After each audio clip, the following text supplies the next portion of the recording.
Assalomu alaykum hurmatli obunachilar. Kompyuteringiz qotyaptimi? Bunda endi bizda yechim bor. Buni 4 ta usul bilan bajaramiz. Ketdik. Klaviaturadan Windows tirini bosib olamiz. Oyna ochiladi. Bu yerga tem so'zini kiritamiz va enter deb bosamiz. Bu yerda sizdan aniq narsa chiqadi. Bittasini belgilab olib, Ctrl A ni bosamiz. Mana bu yerda hammasini belgiladi va повтор shift delete. Bizdan o'dalik so'raydi, da beramiz. Mana bu musor papkamiz. Keyingisi yana xuddi shunday Windows R da bosamiz. Bu yerdan endi oldiga foiz belgisini va orqasiga foiz belgisini qo'yib, tem so'zini kiritamiz.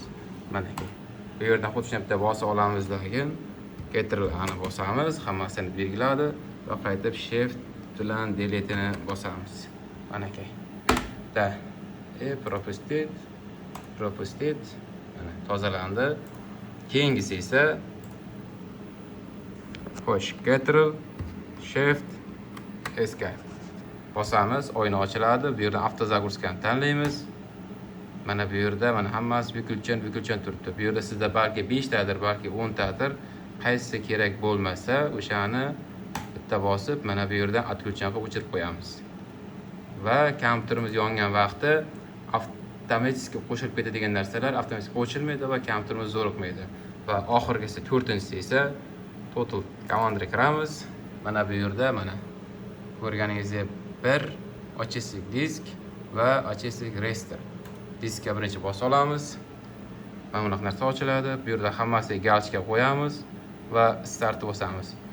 Bunda hech qanaqangi ma'lumotlar o'chmaydi, faqat keshdagi ma'lumotlar o'chadi, aziz do'stlar. Bitta bosamiz. Все.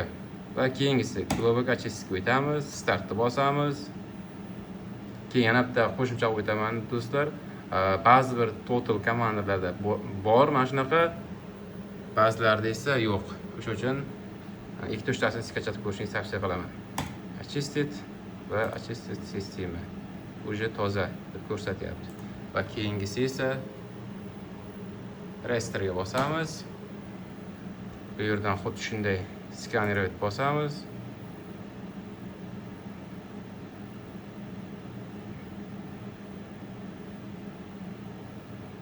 Bu yerda barcha keshdagi musor yig'ilib qolgan viruslarni olib tashlaydi. Hammasini top-toza qilib, kompyuteringiz chiroyli holatga keltirib beradi.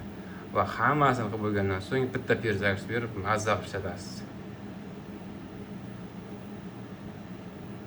Yakunlab qoldi o'sha mana bitta ошибка, 4 ta ошибка, barcha ошибkalarni chiqarib tashlaydi. Mana unaqa bo'lsa, bitta galchka qo'yib qo'yamiz. Все, hammasi galchka bor mana so'raganlarida mana kay va очистить beramiz. Ma'lumotlarni xavotir olmang, o'chmaydi. Bu yerda ham xuddi shunday optimizatsiya qilamiz, xuddi telefonda optimizatsiya qilgandek. Agar sejat qiladigan bo'lsangiz, bu yerda kompyuterga o'zi avtomatik perzagurs beraveradi. Buni ham qilsangiz ziyoni yo'q. Xayr, salomat bo'ling. Obuna bo'lishni, like bosishni unutmang. Foydali bo'lgan bo'lsa, kommentariyaga plyus belgisini qoldiring.